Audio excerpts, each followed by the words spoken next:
प्यारे विद्यार्थियों, स्वामी Keshavananda online class में आपका पुनः स्वागत है। जैसा कि हम टॉपिक पढ़ रहे थे संधि का, जिसमें हमने पिछले वीडियो में वृद्धि अच संधि को कंप्लीट कर लिया था। तो विद्यार्थियों, अब हम अगली संधि लेकर आए हैं यण अच संधि। अच संधि का ही चौथा भेद था ये यण अच संधि, जिसका सूत्र है इको यणची। कौन सा सूत्र है? इको यणची। ध्यान दीजिए, इको यणची सूत्र कहता क्या है, देख समझिए बोर्ड पर। इको यणची सूत्र कहता है यण संधि, यण अच संधि का सूत्र है इको यणची। ये इंपॉर्टेंट सूत्र है, आपके लिए पेपर में काम आने वाला सूत्र है इको यणची।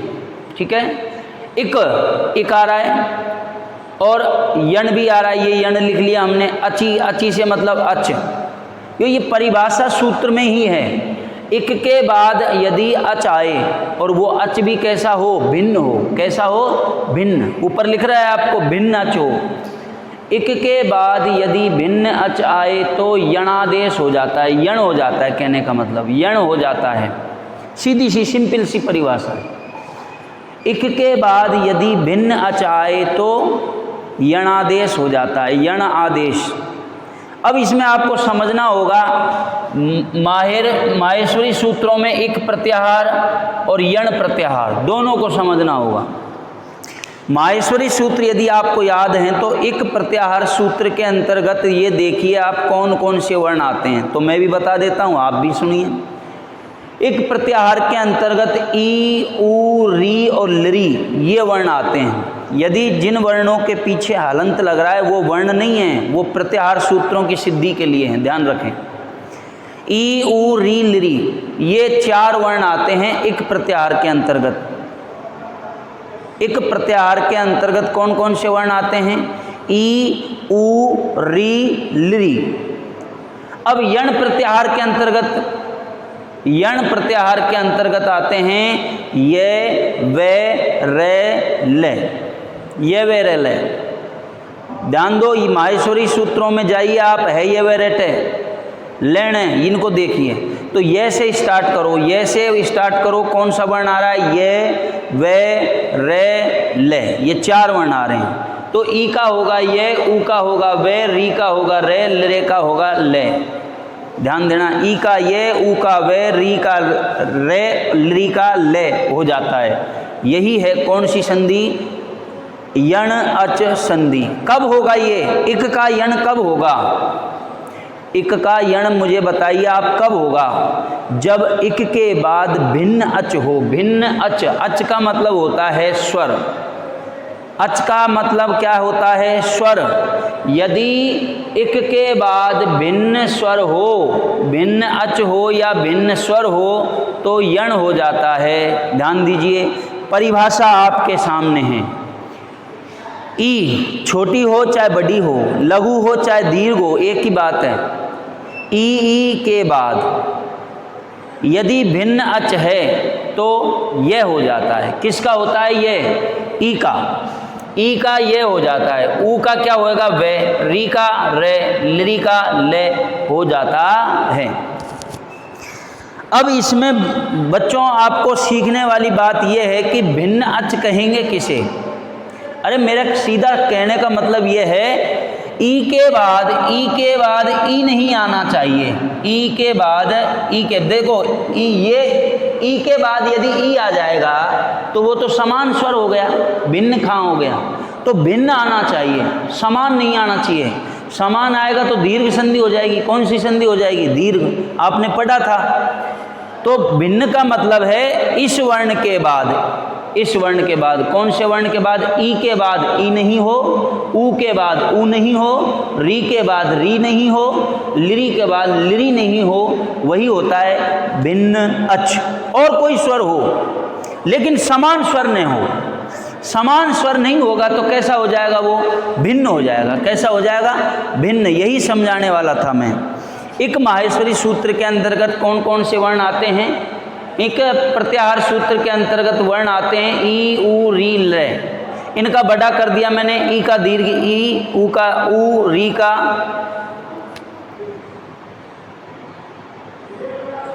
री का बड़ी री, ली का कोई बड़ा होता नहीं है।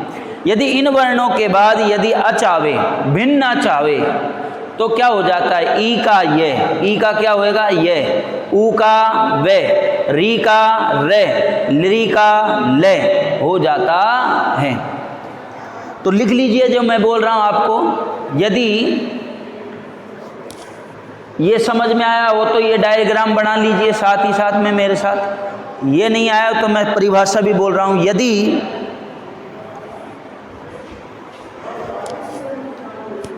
ई ऊ री लरी, ई ऊ री लरी,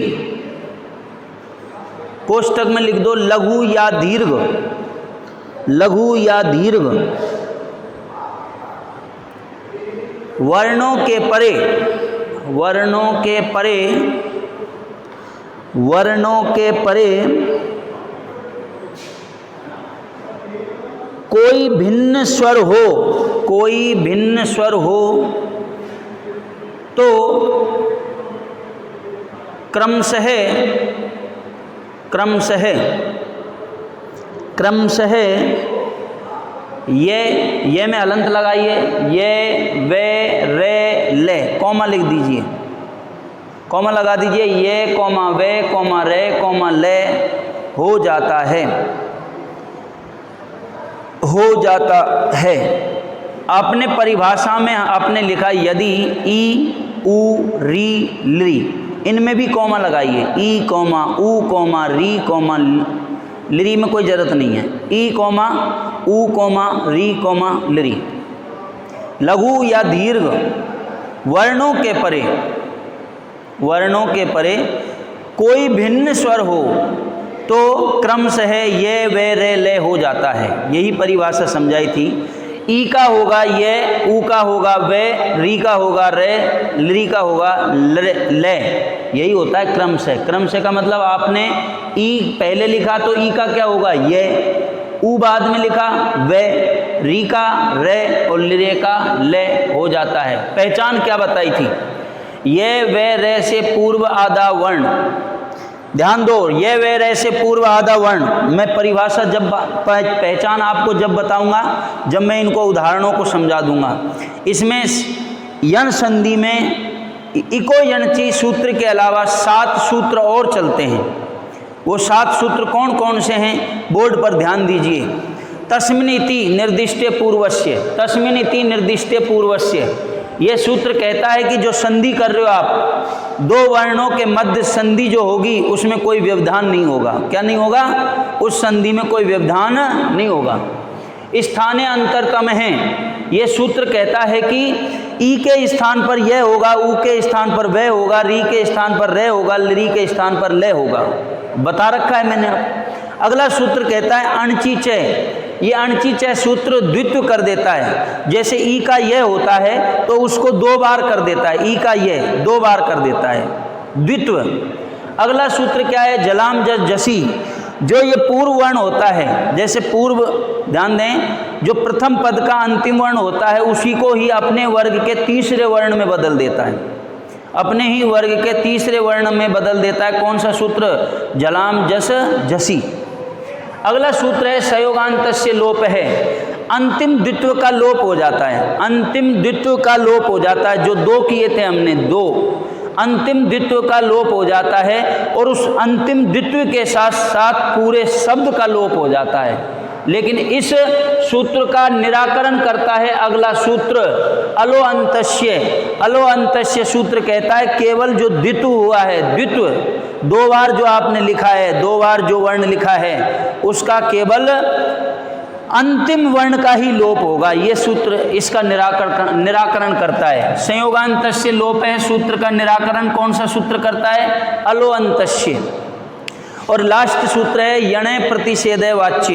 यणे प्रतिषेधय वाच्य सूत्र क्या कहता है कि लोप का निषेध करके अंतिम रूप बन जाता है, लोप का निषेध करके अंतिम रूप बन जाता है, रूप पूरा का पूरा बन जाता है। ये 7 सूत्र मैंने आपको बताए। कौन कौन से? तस्मिन् इति निर्दिष्टे पूर्वस्य, तस्मिन इति निर्दिष्टे पूर्वस्य स्थाने अंतरतम है अणचि च जलाम जस जसी संयोगांतस्य लोपे अलोअंतस्य और यण प्रतिषेधे वाच्य।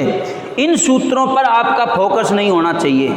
ये आप आगे जब कक्षाओं में पढ़ेंगे, ये जब काम आने वाले हैं। कौन से सूत्र? जो मैं सात सूत्र जो बता रहा हूँ, संधि सिद्धियाँ होती थी पहले कोर्स में सीनियर तक, लेकिन अब नहीं है। केवल वो पूछता है, जैसे मधु धन अरी दे दिया, मधु धन अरी, इसकी संधि करवाएगा और सूत्र का नाम लिखवाएगा या फिर संधि का नाम लिखवाएगा। 10वीं क्लास तक तो संधि देता है तो संधि विच्छेद करके संधि का नाम, और यदि संधि विच्छेद देता है तो संधि करवा के संधि का नाम पूछता है। लेकिन सीनियर क्लास में 12वीं क्लास के बच्चों के लिए संधि देगा तो संधि विच्छेद करवाएगा और सूत्र का नाम लिखवाएगा, और यदि संधि विच्छेद देगा तो संधि करवाएगा और सूत्र का नाम लिखवाएगा। तो ये जो उदाहरण है, इन सभी में सूत्र कौन सा यूज हुआ है? इको यणची। यही सूत्र काम आने वाला है आपको कोर्स में, इको यणची। इसके अलावा तो हमने 7 सूत्रों का अध्ययन भी किया है।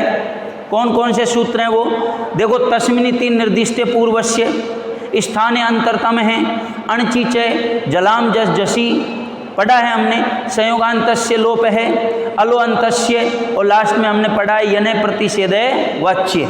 कोई सा छूट तो नहीं गया? 7 के 7 सूत्र बताए मैंने आपको। इको यणची काम आने वाला है मात्र आपको, इको यणची सूत्र यण संधि में। इसके अलावा 7 सूत्र भी हैं। कौन कौन से हैं? तस्मिन इति निर्दिष्टे पूर्वस्य पहला, दूसरा है स्थाने अंतरतम है, तीसरा है अणचि च, चौथा है जलाम जस जसी, पांचवा है संयोगांतस्य लोप है, छठा है अलोअंतस्य, और सातवां है यण प्रतिषेधे वाच्य, जो आपको इधर लिख रहे हैं। इन सूत्रों के बारे में मैंने आपको बता दिया था। ये तस्मिनिति निर्दिष्टे पूर्वस्य, जब संधि होती है 2 वर्णों के बीच तो ये सूत्र कोई व्यवधान नहीं करता है। स्थाने अंतरतम सूत्र कहता है ई का ये, ऊ का वे, री का रे, रे का ले हो जाता है। अणचि च सूत्र कहता है कि जो ई का ये किया था वो द्वित्व हो जाता है, यानी 2 बार लिख दिया जाता है। जलाम जस जसी सूत्र कहता है कि जो प्रथम पद का अंतिम वर्ण है और उसका तीसरा वर्ण अपने ही वर्ग का तीसरा वर्ण हो जाता है। संयोगांतस्य लोप सूत्र कहता है कि जो आपने अंतिम पद का जो द्वित्व किया था, 2 बार जो किया था, उस 2 बार जो आपने पद किया था उसके अंतिम पद का अंतिम शब्द का लोप हो जाता है, उसके साथ साथ पूरे शब्द का ही लोप हो जाता है। लेकिन इस संयोगांतस्य लोप सूत्र का निराकरण कौन सा सूत्र करता है? अलोअंतस्य। ये कहता है कि अंतिम वर्ण का ही लोप होगा, शब्द के अंतिम वर्ण का ही लोप होगा। लास्ट में यणे प्रतिषेधे वाच्य, ये सूत्र निषेध करके, लोप का निषेध करके पूरा का पूरा रूप बना देता है, और लास्ट में काम आता है आपको इको यणची। इन सूत्रों का सबका निराकरण इको यणची है, यानी इको यणची सूत्र काम आएगा आपको जीवन में। आगे अगली कक्षाओं में आपको हो सकता है ये 7 के 7 सूत्र और एक 8वां इको यणची 8 के 8 काम आए। ठीक है, बात करते हैं हम उदाहरणों की। परिभाषा हमने पढ़ी, ई उ री ले के बाद यदि कोई भी भिन्न स्वर आए तो ई का ये, ऊ का वे, री का रे, री का रे, री का ले हो जाता है। बात करते हैं विद्यार्थियों उदाहरणों की। अब 10-12 मिनट हम उदाहरणों पे चलते हैं। देखो, मधु धन अरी करेंगे तो मधवरी। देखो मधी, मधु धन अरी, मधु में से हमने निकाल लिया ऊ, प्रथम पद के अंत में क्या आया है? ऊ, और ऊ का क्या होगा बताओ आप? ऊ का होगा वे, ऊ का क्या होगा? वे। अब भिन्न स्वर आया है कि नहीं? ऊ के बाद ऊ नहीं आना चाहिए, और कोई स्वर आ जाए। ऊ के बाद क्या आया है? ए आया ना, भिन्न स्वर है ना, तो ऊ का वे कर दो। लीजिए मैंने ऊ, मधु में से ऊ हटा दिया और ऊ के स्थान पर वे कर दिया ना वे। अब इसमें अरी लिख देता हूं मैं, अरी। लीजिए भाई, अब इसको मिला के लिख दो। ध आधा रहेगा, वे पूरा हो जाएगा। तो ध आधा रहेगा, वे पूरा होगा, तो ये शब्द क्या बनेगा? ये शब्द बनेगा मैं, ध आधा, वे पूरा और री, तो क्या बनेगा? मधुवरी। क्या बनेगा? मधुवरी। समझ गए? आगे बात करते हैं लिरी धन आकृति। लिरी के बाद लिरी तो नहीं आया, देखो समान स्वर नहीं है ना, भिन्न स्वर है आ, तो लिरी के स्थान पर क्या हो जाता है? लिरी के स्थान पर क्या होगा? ले। तो ले में आकृति जोड़ दीजिए, ये लो भाई, ले में आकृति जोड़ दो, क्या बनेगा? लाकृति। क्या बनेगा? लाकृति। ये उदाहरण शायद मैंने रिपीट कर दिया, ये उदाहरण भी यहाँ रिपीट कर दिया, लरी धन आकृति, यहाँ भी क्या बनेगा? लाकृति। ठीक है भाई, ये उदाहरण रिपीट हो गया है। आगे बात करते हैं धात्री धन अंश है। धात्री धन अंश है, देखो धात्री में री आ रहा है, अब री के बाद भिन्न स्वर है ए, है कि नहीं है? तो री के स्थान पर क्या होगा? रे। लीजिए भाई, मैं री के स्थान पर ये धात्री में से हमने री निकाल दिया और री के स्थान पर रे कर दिया और अंश लिख देंगे। अंश लिख रहा है आपको। अब तय और रे से मिलकर क्या बनता है? त्रय। तय और रे से मिलकर क्या बनता है? त्रय। अब तय और रे से मिलकर त्रय बना, ये लीजिए हमने त्रय बना दिया। अब त्रय में किसकी मात्रा जाएगी? ए की। तो त्रय क्या हो जाएगा? पूरा। त्रय क्या हो जाएगा? पूरा हो जाएगा। तो त्रय हो गया पूरा और अंश है हमने लिख दिया इसमें, धात्रंश है। क्या बन गया ये? धात्रंश है। यदि धन अपि, देखिए यदि में से हमने ई निकाल लिया और ई के स्थान पर क्या होगा? ये। ई के स्थान पर ये होगा और अपि। अब इसको मिला के लिख सकते हैं हम। देखो दे के बाद व्यंजन है तो दे आधा ही रहेगा और ये पूरा हो जाएगा क्योंकि ए की मात्रा ये में जाएगी। ठीक है, तो ये बनेगा क्या? ये को पूरा कर लीजिए आप, तो ये बनेगा यद्यपि। ऐसे भी लिख सकते हैं और दे और ये से मिलकर बनता है ध्येय, तो ऐसे भी लिख सकते हैं यद्यपि। दोनों सही हैं। ये जो लिख रहा है वही ये लिख रहा है, भ्रमित होने की जरूरत नहीं है। दे और ये से ध्येय बनता है। दही धन आन्य, ई आया है, प्रथम पद के अंत में ई है, ई का ये कर दो। ई का क्या कर देंगे? ये। लीजिए ये ई का हमने ये कर दिया ना। आन्य जोड़ दो, आन्य ये। लीजिए भाई, वारी धन अस्ति, ई आया वारी में तो ई के स्थान पर ये कर दो, रे आधा रह जाएगा, ये कर दिया, रे कहाँ चला जाएगा? ऊपर।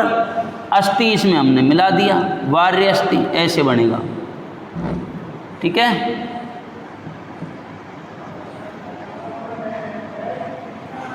प्रति धन एकम, प्रति में ई आया है, ई के स्थान पर ये कर दो और एकम लिख दीजिए इसमें, प्रत्येकम लिख दिया। उदाहरण और भी समझा देंगे आपको, ऐसी कोई बात नहीं है। एक एक उदाहरण, 4 उदाहरण लास्ट में समझाऊंगा मैं। अभी धन उदय, अभी में ई आया है, ई के स्थान पर ये करो और उदय जोड़ दो, उदय जोड़ दिया, अभ्युदय, ऐसे बनेगा। पितृधन अनुमति, री आया है प्रथम पद के अंत में, री के स्थान पर रे होगा, री के स्थान पर रे होगा, ये तय और री के स्थान पर रे, तय और रे से मिलकर क्या बनता है? त्रय। अनुमति जोड़ दीजिए इसमें, अनुमति जोड़ दिया, पितृनुमति, ऐसे बनेगा। मातृधन आज्ञा, री के स्थान पर रे कर दो, मात, री के स्थान पर रे किया, आज्ञा, देखो आज्ञा। अब तय और रे से मिलकर क्या बनता है? तय और रे से मिलकर बनता है त्रय। अब त्रय में किसकी मात्रा जोड़ेंगे? आकी, आकी जोड़ दी और ज्ञा, तो क्या बन गया? मात्रा ज्ञा। खलु धन अनर्थ है, देखो खलु धन अनर्थ है, खलु में ऊ आया है, खलु में ऊ, और ऊ ध्यान दें, खलु में से ऊ निकाल देंगे हम तो ले क्या रह जाएगा? आधा, और ऊ के स्थान पर क्या हो जाएगा? वह भी वो कैसा? आधा होगा। हलंत लग रहा है ना यहाँ पे। अब अनर्थ है जोड़ दीजिए इसमें, ए की मात्रा जाएगी तो वह पूरा हो जाएगा, अनर्थ है, खलु अनर्थ है, ऐसे बनेगा। सुधन आगतम, से में ऊ है तो से आधा रह गया, ऊ के स्थान पर वे में आगतम जोड़ दीजिए, क्या हो जाएगा? स्वागतम। सुधन अस्ति, से में ऊ आया है तो ऊ के स्थान पर वे, अस्ति जोड़ दीजिए। प्रति धनागता, ई के, प्रति में ई आया है और ई के स्थान पर क्या होगा? ये में आगता जोड़ दो, प्रत्यागता। इति धन अपि, इति में यह ई आया है, ई के स्थान पर यह अपि जोड़ दीजिए इसमें। इति धन अपि का होगा इत्यपि। अनुधन एषणम, अनु, अनु में ऊ आया है और ऊ के स्थान पर वह होगा, वह में एषणम जोड़ दीजिए, वह में एषणम क्या होगा, अन्वेषणम।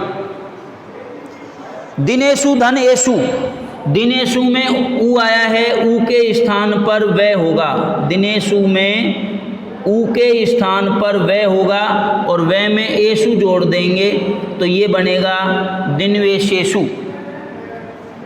दिनेशवेशु। ठीक है, दिनेशु धन एषु करेंगे तो दिनेशवेशु। भवती धन एव, भवती में ई आया है, ई का क्या होगा, ये में एव जोड़ दीजिए, ये बनेगा भवतेव। देख लीजिए आप। अति धन आवश्यकता, अति में ई आया है, ई के स्थान पर यह हो जाएगा, यह में आवश्यकता जोड़ दीजिए, आवश्यकता, अत्यावश्यकता, ऐसे बनेगा। नास्ति धन एव, नास्ति में ई आया है और ई के स्थान पर यह होगा और एव जोड़ दीजिए, नास्तेव, ऐसे बनेगा। भगवती धन आज्ञाप्यति, भगवती में ई आया है तो ई के स्थान पर यह होगा, वे गे वे ते आधा रह जाएगा, ई के स्थान पर यह, इसमें आज्ञाप्यति जोड़ दीजिए, आज्ञाप्यति।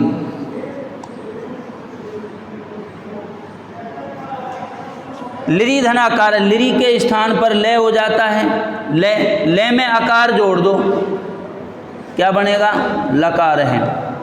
लिरी के स्थान पर फिर लय होगा, लय में अनुबंध है, जोड़ दो, लय अनुबंध है।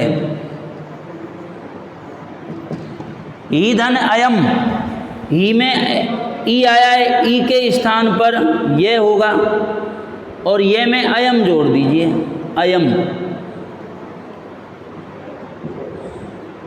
ऐसे लिख सकते हैं और ऐसे भी लिख सकते हैं, जो मैंने लिखा है दोनों एक जैसे लिख रहे हैं। ठीक है भाई, है में ये लग रहा, देखो है में ये और यम, ही धन अयम करेंगे तो हयम। खलु धन अत्र, खलु में ऊ आया है, ऊ के स्थान पर वे हो जाएगा और अत्र जोड़ देंगे तो क्या हो जाएगा, खलवत्र।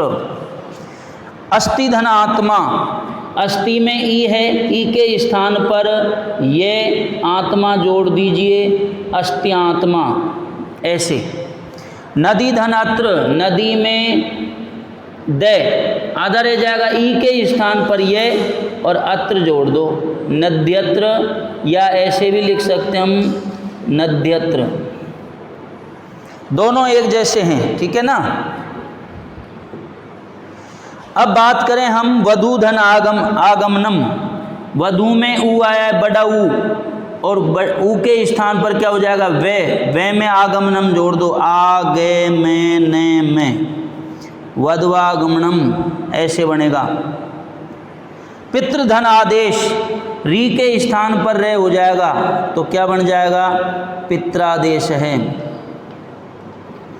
मातृधन आकृति, तो क्या हो जाएगा, री के स्थान पर रहे, मात्राकृति, क्या बनेगा, मात्राकृति। ठीक है। अब कोई उदाहरण हमने यहाँ पे पढ़े, इतने ढेर सारे उदाहरण पढ़े हैं, अब आपका 2-3 मिनट लेंगे। ये सूत्र हटा देता हूँ मैं आपको। तस्मिन् इति निर्दिष्टे पूर्वस्य सूत्र, स्थाने अंतरतम है, अणचि च जलाम जसी, संयोगांतस्य लोप है, अलो अंतस्य, और लास्ट में है आपको यणे प्रतिषेधे वाच्य। इको यणची हमने पढ़ लिया। इन सूत्रों को मैं यहाँ पे हटा देता हूँ। ठीक है, ये मैंने केवल समझने के लिए समझाए थे कि इस तरह के सूत्र आपको यण संधि में देखने को मिलते हैं। देखिए लीजिए भाई, मैंने इधर आपको इसलिए इनको मिटाया है कि हम एक एक उदाहरण यहाँ पढ़ सकें। जैसे मैं यहाँ पे 4 उदाहरण समझाने वाला हूँ। देखिए, जैसे इति धन अपि, समझिए, इति धन अपि, प्रथम पद के अंत में क्या है, ई, दूसरे पद के प्रारंभ में क्या है, ए, और पी, अपि, तो आपको ये नहीं, पहले तो हम कर रहे थे दो पदों का एक ही कर रहे थे, ऐसा नहीं। अब मैंने ये कहा था आपको जब संधि पढ़ाई थी, इति, इति में से ई निकाल लिया तो क्या शेष रह गया? इत, तय में अलंत लग जाएगा। अब ई के बाद ई नहीं आया तो भिन्न स्वर आया है, तो कौन सी संधि होगी? यण संधि। तो इस ई का ये हो जाएगा, इस ई का क्या हो जाएगा? ये इसी का होगा, इसी का ई का। तो इत, इत ई के स्थान पर ये और अपी। अब इसको मिला के लिख दो आप, ई आधा तय, ये पूरा हो जाएगा, और पी क्या बन गया? इत्यपि। देख लो, आपको इति धन अपि उदाहरण भी लिख रहा होगा, इत्यपि ये लिख रहा, कोई दिक्कत है? नहीं है। इसके अलावा और दूसरा सूत्र लिखते हैं हम, सूत्र नहीं लिख रहे हम, गलत बोल रहा हूं मैं, सूत्र नहीं लिख रहे, उदाहरण लिख रहे हैं। उदाहरण में मातृधन अनुमति, देखो भाई, अब प्रथम पद के अंत में री है, री निकालते ही मात्र है क्या? तय में अलंत लग जाएगा, और अनुमति। अब मुझे ये बताइए, री के बाद री आया है क्या? नहीं आया, भिन्न स्वर है। इस री के स्थान पर रे हो जाता है, क्या हो जाता है? रे। री के स्थान पर रे हो गया तो मात रे, देखो मात लिख लिया हमने, री के स्थान पर रे, और अनुमति। अब रे, तय और रे से मिलकर क्या बनता है? तय और रे से मिलकर संयुक्त वर्ण बनता है, कौन सा? त्रय। कौन सा? त्रय। तो माँ और इन दोनों से मिलकर बन गया त्रय और अनुमति। अब अनुमति, अब एक ही मात्रा त्रय में जाएगी तो त्रय क्या हो जाएगा? पूरा। तो क्या बनेगा? मात्र अनुमति। समझ गए? तो दो उदाहरणों में कोई प्रकार की समस्या नहीं है। तो अगला लेते हैं हम, देखिए जैसे गुरु धन आदेश, गुरु धन आदेश है, इनमें नहीं है ये उदाहरण, मैं अलग ही ले रहा हूँ। गुरु धन आदेश है, गुरु में क्या आ रहा है? ऊ।